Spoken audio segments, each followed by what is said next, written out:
అందరికీ విజ్ఞప్తి.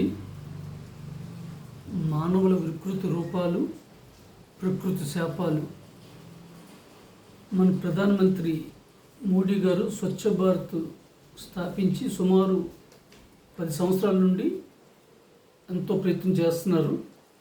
దాని ప్రభావం ఇప్పుడిప్పుడే అందరూ ఆస్వాదిస్తున్నారు.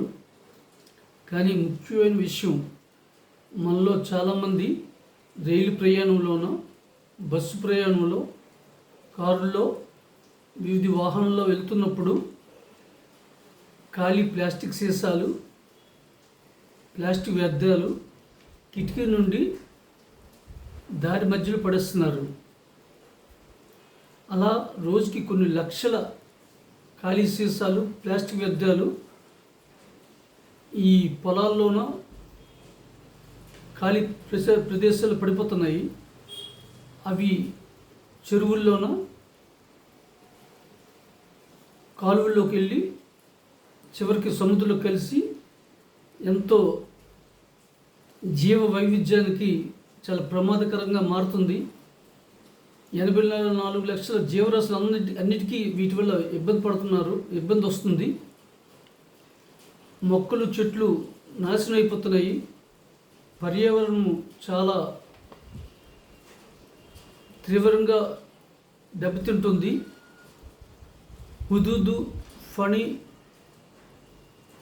మోందా రకరకాల తుఫాన్లు రావడం కారణం కాలుష్యం, ప్రకృతి వైపరీత్యం. దానివల్ల ఎంతో ఆస్తి నష్టం జరుగుతుంది. దేశానికి, రాష్ట్రానికి, వ్యక్తిగతంగా ఎంతోమంది నష్టపోతున్నారు. దయచేసి ప్రతి ఒక్కరూ ఖాళీ సీసాలని, ప్లాస్టిక్ వ్యర్థాలని రైలు ప్రయాణంలో కానీ, బస్సులో ప్రయాణం చేసినప్పుడు మీ వద్ద ఉంచుకొని, రైలు ఏ ప్లాట్ఫామ్ అయితే ఆగుతుందో ఆ ప్లాట్ఫామ్లో వేయండి. లేదా డస్ట్బిన్, ప్రతి రైలు బోగీలోనూ డస్ట్బిన్ ఉంటుంది, అందులో వేయండి.